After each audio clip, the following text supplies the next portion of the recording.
अवध में राम आए हैं।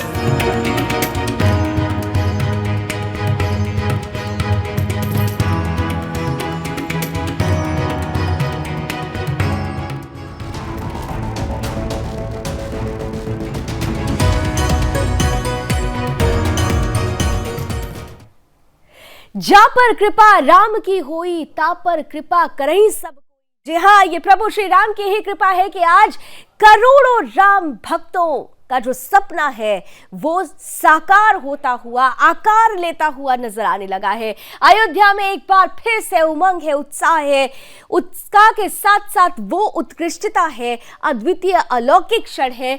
ये प्रतिपल इसलिए है क्योंकि प्रभु श्री राम को आकार देने वाली दो दिव्य शिलाग्राम नेपाल से बिहार के रास्ते होते हुए अब अयोध्या पहुंच चुकी है। जिस तरीके का इंतजार करोड़ों राम भक्त, विश्व के कोने कोने में बैठे हुए राम भक्त कर रहे थे, अब वो सपना पूरी तरह से साकार होने वाला है। राम मंदिर बनने वाला है, लेकिन राम मंदिर के अंदर जिन प्रभु की आपको आराधना करनी है वो आराध्य अब अपना आकार लेंगे, अपना रूप रंग दिखाएंगे। और ये सब कुछ होगा उन दो दिव्य शिलाग्राम से, उन दो दिव्य शिलाओं से जो नेपाल के जनकपुर से आई हैं। और नेपाल के जनकपुर से अब जब अयोध्या में उनका आगमन हुआ है तो अयोध्या नगरी एक बार फिर से जगमग हो चुकी है। ये दो दिव्य शिलाएं हालांकि आई तो रात के अंधेरे में, लेकिन जब ये शिलाएं दिव्यता और भव्यता के साथ वहां पहुंची तो इसकी अलौकिकता से तमाम जो इलाके थे वो जगमग नजर आए। जिन जिन इलाकों से ये शिलाएं गुजरी हैं वहां पर अद्भुत नजारा था। वहां पर हर कोई आस्था के सैलाब में डूबा हुआ नजर आ रहा था, इन शिलाओं का स्वागत करता हुआ नजर आ रहा था, अपने राम के प्रतिरूप को अपने मन में उकेरते हुए नजर आ रहा था। आज इन्हीं दो दिव्य शालिग्राम जिनमें श्री राम आ चुके हैं उन्हीं पर चर्चा होगी। कुछ तस्वीरें होंगी, कुछ कहानियां होंगी, कुछ महत्वपूर्ण बातें होंगी, इसलिए क्योंकि दिन भी महत्वपूर्ण है और समय भी महत्वपूर्ण आने वाला है।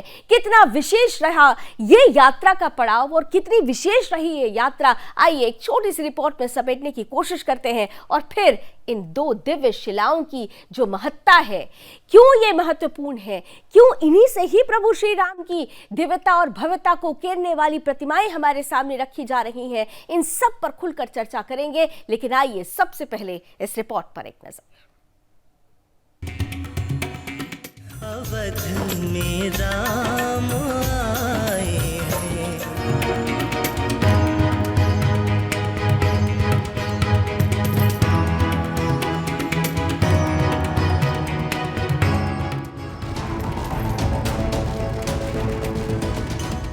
जनकपुरी से अवध विरामा, शालिग्राम का उत्सव अविरामा। दो घर ये गुलशन सा, अवध में राम आए हैं। देवशिला जनकपुरी से अवध पहुंच चुकी है। जिन जिन रास्तों से होकर देवशिला गुजरी, सनातनियों ने एक झलक पाने के लिए आंखें बिछा दी। श्री राम की बाट जो रहे देशवासियों की आंखें खुशी से भर आईं और शालिग्राम के दर्शन से खिल उठी हर सनातनी की आत्मा, मानो जैसे प्रभु के साक्षात दर्शन हो गए हों। अवध में ठीक वैसा ही उत्सव है जैसे हजारों साल पहले श्री राम के आगमन पर था। वैदिक रीति रिवाज से पूजन के बाद शालिग्राम शिला श्री राम जन्मभूमि तीर्थ क्षेत्र ट्रस्ट को सौंपी गई। भगवान विष्णु का स्वरूप माने जाने वाली इस शिला का रामनगरी में भव्य अभिनंदन किया गया। हाईवे से जैसे ही देर रात शालिग्राम यात्रा ने प्रवेश किया तो जय श्री राम के नारे गूंजने लगे। लोगों ने पुष्प वर्षा करते हुए जमकर आतिशबाजी भी की। सालों के वनवास के बाद श्री राम तो अवध पहुंच गए हैं, लेकिन कुछ ऐसे लोग जरूर होंगे जिन्हें यह सब रास नहीं आ रहा होगा। उनके लब तो हंस रहे होंगे, लेकिन रो रही होगी आत्मा और दम तोड़ रही होगी राजनीतिक माइलेज की कहानी।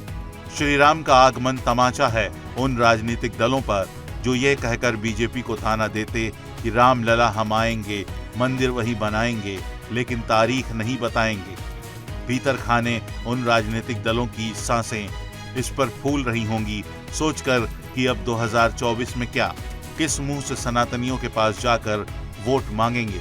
जिनकी आराध्या को काल्पनिक बताते थे। खैर, अब बड़ा ही दिलचस्प होगा कि ऐसे राजनीतिक दल श्री राम पर अब किस तरह की ओछी राजनीति करते हैं। अवध में राम आए हैं।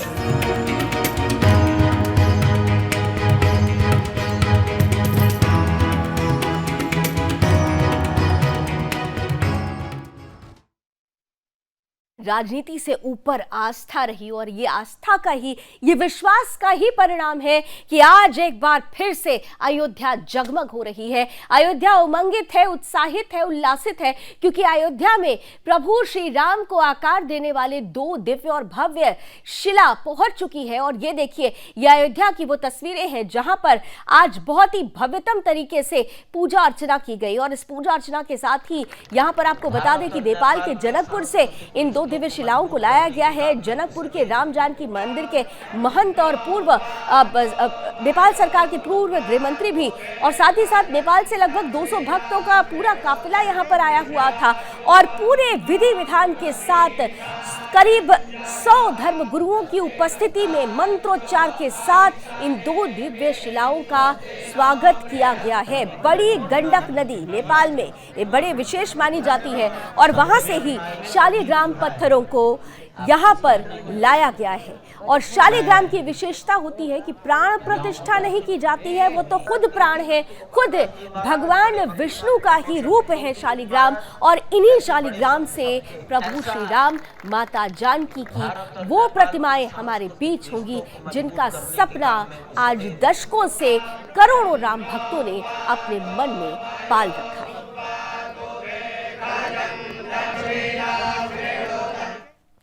और आइए, कितना महत्वपूर्ण दिन है आज का और कितनी महत्ता है इन शिलाओं की, ये सब कुछ जानने की कोशिश करते हैं। और यात्रा का पड़ाव कितना रोचक रहा, ये भी जानने की कोशिश करते हैं। हमारे साथ 2 विशेष अतिथि इस वक्त जुड़ रहे हैं। मैं स्वागत करती हूँ, स्क्रीन पर मैं देख पा रही हूँ हमारे साथ इस वक्त जुड़ चुके हैं देश के जाने माने धर्मगुरु हैं आचार्य शैलेश तिवारी जी।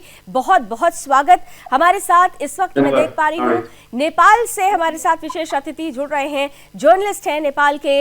हमारे साथ इस वक्त मिस्ट्री लाल मधुकर जी जुड़ चुके हैं। मधुकर जी, आपका भी बहुत बहुत स्वागत। मैं सबसे पहले आचार्य जी आपके पास आ रही हूँ। मन में मतलब मैं जितनी आज इस डिस्कशन को करने से पहले जो उमंग और उत्साह था, शब्दों में नहीं बयां कर पा रही हूँ। आपके लिए आज का दिन कितना महत्वपूर्ण? जय श्री राम। सबसे पहले मैं प्रभु श्री राम के चरणों में शंखनाद करते हुए अपनी बातों को रखूंगा। इसके बाद मैं अपने शब्दों में बयान करूंगा।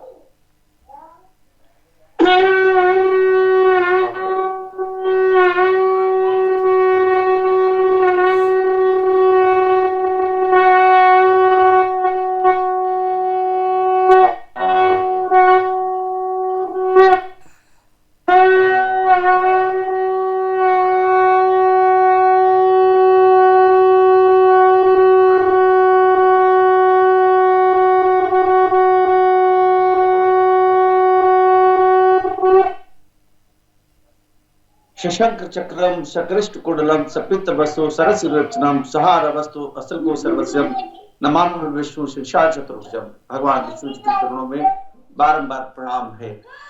भगवान विष्णु जी का यह शिला जिसे हम शालिग्राम विग्रह कहते हैं, आप देखिए, मैं आपको सुदर्शन न्यूज के माध्यम से आप सबको दर्शन करा रहा हूं। और भगवान विष्णु जी के विशेष इस विग्रह में चक्र बने हुए हैं। यह चक्र जो है वह नेचुरल, प्राकृतिक रूप से बने हुए हैं। और भारत के हर सनातनी या पूरे विश्व के हर सनातनी इस शालिग्राम विग्रह का विशेष रूप से पूजा करते हैं। हम लोग बाल्यकाल में देखे हैं कि सत्यनारायण भगवान की कथा की शुरुआत भगवान शालिग्राम के विग्रह से शुरू होता है जी। भगवान शालिग्राम जिन्हें प्राण प्रतिष्ठा करने की जरूरत नहीं होती, वह स्वयं प्रतिष्ठित होते हैं। जिस प्रकार भगवान शिव के स्वरूप नर्मदेश्वर जो शिवलिंग हैं, उनका प्राण प्रतिष्ठा नहीं किया जाता। नर्मदा नदी में जो भी कंकड़ पाए जाते हैं वह शंकर भगवान शिव पाए जाते हैं जी। ठीक उसी प्रकार नेपाल की मुक्तिनाथ धाम में काली गंडकी नदी में जो भी भगवान के शिलाएं मिलते हैं वह साक्षात भगवान विष्णु हैं। उनका प्राण प्रतिष्ठा करने की जरूरत नहीं होती है और वही गंडकी नदी बिहार में गंडक और बूढ़ी गंडक के रूप में जाना जाता है। नेपाल और भारत का संबंध शुरुआत से ही है, अनादिकाल से है। प्रभु श्री राम के विवाह के समय हम कह सकते हैं कि त्रेता युग से लेकर के अभी तक बहुत मधुर संबंध रहा है। भारत में ही था पहले नेपाल जो इंडिपेंडेंट राष्ट्र था नहीं, लेकिन वह हमारा परिवार है नेपाल। और नेपाल से जिस प्रकार प्रभु श्री राम की मूर्ति बनने के लिए वहां से विशेष रूप से जो शिला जिसे हम शालिग्राम भगवान कहते हैं वो आए हैं, यह पूरे दुनिया के सनातनियों के लिए बहुत सुखद अनुभूति है। बिल्कुल, दुनिया के सनातनियों के लिए, बिल्कुल आपने सही कहा आचार्य जी। मैं आती हूँ आपके पास। दुनिया के सनातनियों के लिए बहुत सुखद है। और जब हम सत्य सनातन की बात करते हैं तो इसीलिए वो दिव्यता, वो भव्यता केवल तस्वीरों में नहीं होती, अंतर मन में भी वैसा ही भाव आने लगता है।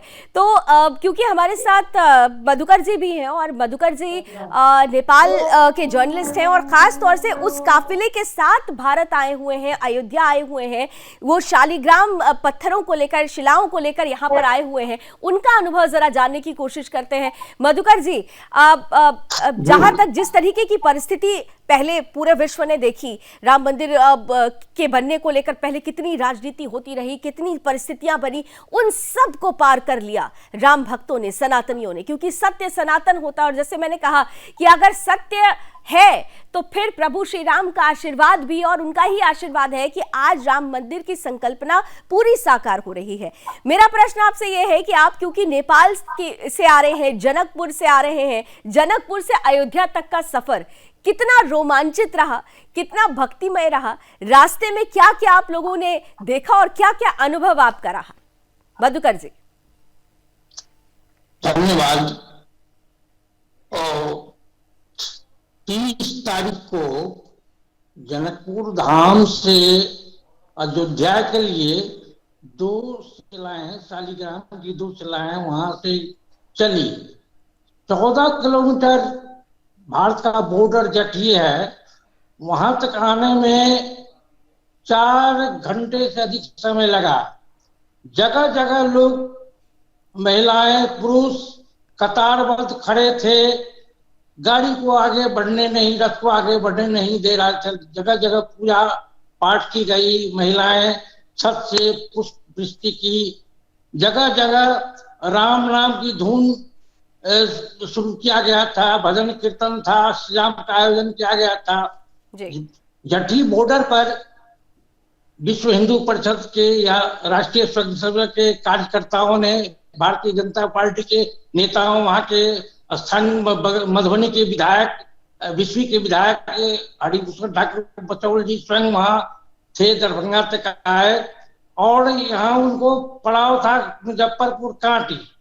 7 बजे पहुंचना था, रात्रि 2 बजे वहां जो है शिला लेकर के ट्रक पहुंची, साधु संत पहुंचे, लोगों में बहुत ज्यादा उल्लास था। लगा रहा था कि क्या है, फिर से एक सनातन धर्म स्थापित हो गई है। नेपाल भारत में लगा ही नहीं, यह काफिला लोगों में उमंग था, काफी था। जय श्री राम के जय घोष से पूरा वातावरण राममय हो गया। बिल्कुल राममय था और गुंजायमान हो रही थी, हर एक कोना गुंजायमान हो रहा था। जिस रास्ते से लगातार, जैसे कि अभी मधुकर जी ने भी बताया कि गोपालगंज, मधुबनी, इन तमाम इलाकों से होते हुए शालिग्राम की ये दो दिव्य शालिग्राम शिलाएं यहाँ पर अयोध्या पहुंची हुई हैं। शालिग्राम की क्या महत्ता है, क्यों इनसे बनाया जा रहा है इन मूर्तियों को, ये हम आपको ग्राफिक के जरिए भी दिखा रहे हैं और आचार्य शैलेश जी भी इसका वर्णन कर रहे हैं। लेकिन हम आपको अभी फिलहाल दिखाना चाहते हैं कि जब ये शिलाएं महत्वपूर्ण जो यात्रा का पड़ाव था उससे गुजर रही थी और खास तौर से जब वो मुजफ्फरपुर पहुंचती हैं तो वहां पर किस तरीके से लोग उत्साहित थे, उमंगित थे। आइए जरा एक तस्वीर, एक वीडियो देख लेते हैं और फिर आचार्य जी के पास चलते हैं।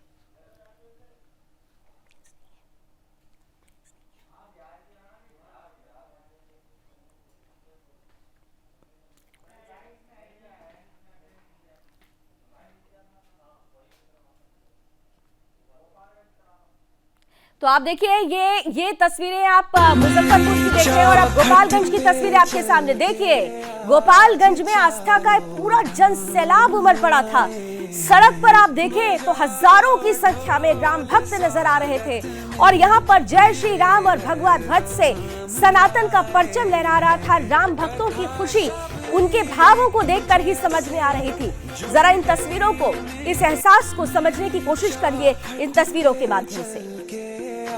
आज चारों धाम आए हैं, बजाओ ढोल स्वागत में, मेरे घर राम आए हैं। कथा शबरी की जैसे जुड़ गई मेरी चौखट पे चल के, आज चारों धाम आए हैं, बजाओ ढोल स्वागत में, मेरे घर राम आए हैं। कथा शबरी।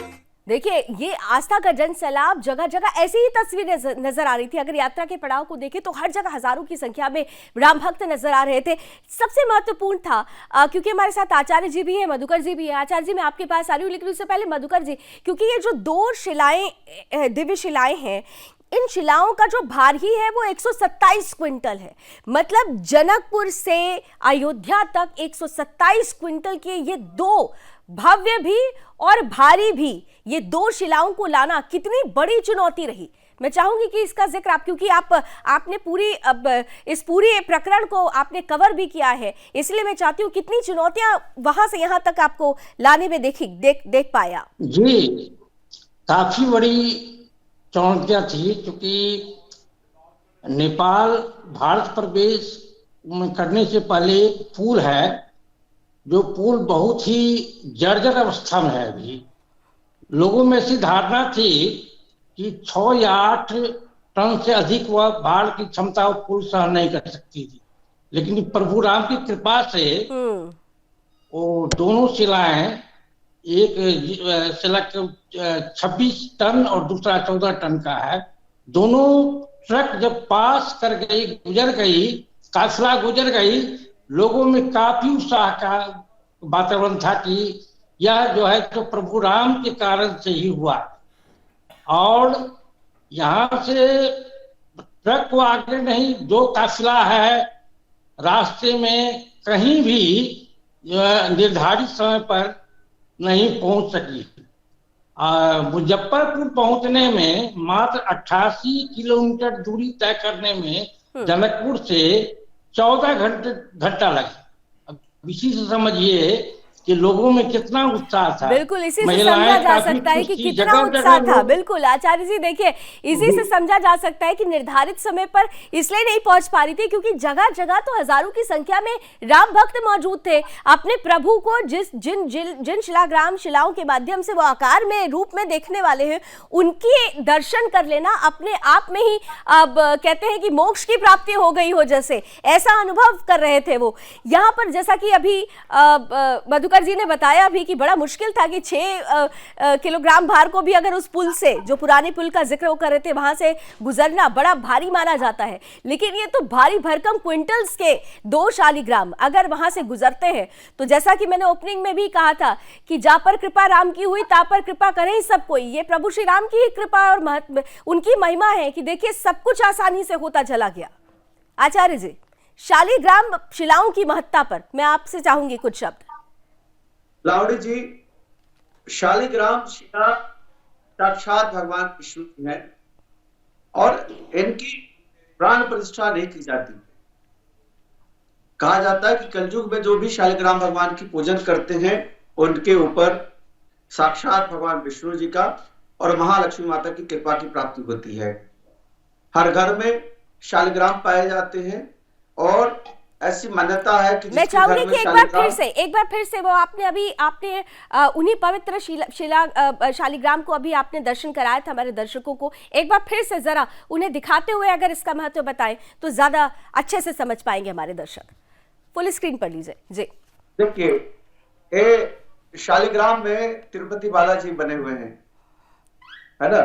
शालिग्राम शिला है और इनके अंदर नेचुरल रूप से, प्राकृतिक रूप से पीछे देखिए भगवान विष्णु जी के चक्र बने हुए हैं, और हर शालिग्राम के अंदर स्वर्ण यानी सोना, गोल्ड पाया जाता है। जिस शालिग्राम के अंदर गोल्ड नहीं है वह शालिग्राम पत्थर शालिग्राम भगवान नहीं है। यही सबसे बड़ी मान्यता है। इसलिए इन्हें कसौटी का पत्थर भी ज्वेलरी शॉप वाले लोग बोलते हैं। अगर किसी को परख करना है कि शालिग्राम भगवान है कि नहीं, तो इस पर आप सोना को घिस करके देखिए, सोना इस पत्थर पर, इस शालिग्राम भगवान पर आ जाएंगे। शालिग्राम भगवान की विशेषता यह है कि इनका रंग अधिकतर काला होता है, भूरा भी होता है जी, सफेद भी होता है। सफेद जो है और कह सकते हैं मयूर पंखी रंग, ये दो तरह के शालिग्राम बहुत रेयर मिलते हैं। शालिग्राम भगवान 33 प्रकार के होते हैं, जिसमें भगवान विष्णु जी के 24 अवतार का विशेष रूप से जो वर्णन किया गया है उसके प्रतीक हैं। चाहे वह कश्यप अवतार हो, मत्स्य अवतार हो, वामन अवतार हो, सभी अवतारों का अपना अपना वर्णन है। प्रभु श्री राम जो 7वें अवतार है भगवान विष्णु जी का, तो भगवान विष्णु जी साक्षात प्रभु श्री राम है, उन्हीं के अवतारी हैं। इसलिए कंटकी नदी से शालिग्राम भगवान को लाया गया। इनकी पूजा पाठ से मनुष्य के घर में धनाधान की कमी कभी नहीं रहती। इनके ऊपर तुलसी पत्ता जब आप रखते हैं, तुलसी पत्ता रखने से आपकी पूजा की पूर्णता होती है। लेकिन और लेकिन जी जी, ओम शांताकारं भुजगशयनं पद्मनाभं सुरेशं विश्वाधारं गगन सदृशं मेघवर्णं शुभांगं लक्ष्मीकांतं कमलनयनं योगिभिर्ध्यानगम्यं वन्दे विष्णुं भवभयहरं सर्वलोकैकनाथं। लावणी जी भगवान विष्णु जी को प्रसन्न करने के लिए विशेष रूप से और प्रभु श्री राम को प्रसन्न करने के लिए शालिग्राम विग्रह से उत्तम कोई भी विग्रह नहीं है, कोई भी पत्थर नहीं है, क्योंकि हम इन्हें पत्थर नहीं, इनको हम साक्षात ईश्वर का रूप मानते हैं। और इसीलिए इतनी ऊर्जा होती है कि कई बार तो ये कहा जाता है कि ये तो साइंस भी कह चुका है कि इतनी ऊर्जा होती है इसमें कि इसको अगर आप घर में रखते हैं तो आप अगर विशेष रूप से और सही तरीके से विधि विधान से अगर इनकी सेवा नहीं कर पाते तो इसका विपरीत असर भी होता है, क्योंकि उस ऊर्जा को मनुष्य संभाल नहीं पाता है। लेकिन क्योंकि अब मधुकर जी देखिए, अब शालिग्राम अपने आप में पवित्र शिलाएं हैं और लेकिन साइंटिफिकली रूप से भी जहां तक जब इन शिलाओं को निकाला जा रहा था बड़ी गंडक नदी से, तो वहां पर ये मैं चाहूंगी कि इसका आप जरा थोड़ा डिटेल में जरूर बताइए कि बाकायदा कई तरीके की शिलाएं थी, 33 प्रकार की शिलाएं होती हैं और उसमें से आर्कियोलॉजिकल टेस्ट हुआ है और उसके बाद इन 2 दिव्य शिलाओं का ही चयन हुआ। मधुकर जी जी जी, क्योंकि उसमें भारतीय पुरातात्विक विशेषज्ञ और नेपाल के भी उसमें लगे हुए थे। तो उस महागंडकी नदी में, काली गंडकी नदी में बहुत सारी शिलाओं को वो जांच किया गया। उसमें सबसे जो सटीक माना गया उसे ही चयन किया गया। फिर वहां एक क्षमा याचना पूजा पाठ की गई जी। उसके बाद 15 जनवरी को विधिवत उसको ऊपर लाया गया। संयोग से उसी दिन एक विमान हादसा हो गया, काठमांडू से पोखरा एक विमान हादसा के कारण राष्ट्रीय शोक भी हुआ जी।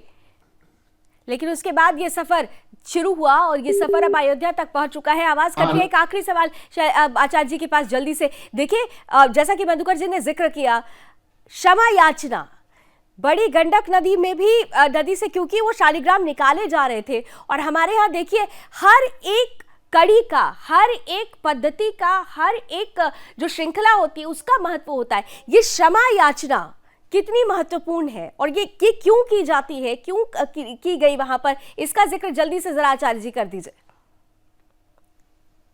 देखिए, साक्षात भगवान विष्णु जी का वहां वास माना जाता है उस गंडकी नदी में।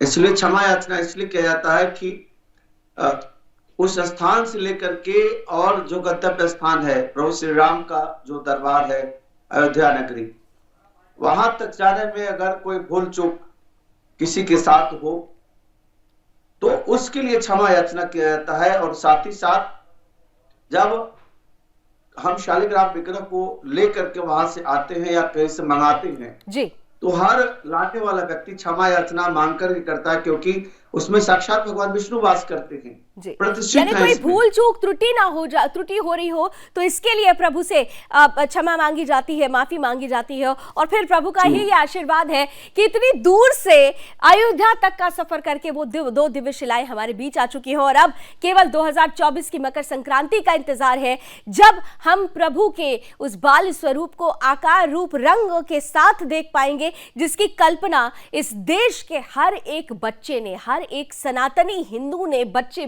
ने अपने मन में उकेर रखी है। बहुत बहुत धन्यवाद हमारे साथ जुड़ने के लिए आचार्य शैलेश तिवारी जी। जय श्री राम। और बहुत बहुत धन्यवाद मधुकर जी हमारे साथ जुड़ने के लिए विशेष रूप से। तो कुल मिलाकर देखिए, अब सपना साकार हो रहा है, आकार लेने वाले हैं प्रभु श्री राम, क्योंकि शालिग्राम में आ चुके हैं श्री राम। तो अपने मन में जरूर बोलिए जय श्री राम। और अभी बस मेरे साथ इतना ही, लेकिन देश और दुनिया की तमाम खबरों के लिए आप देखते रहिए सुदर्शन न्यूज। जय हिंद। अवध में राम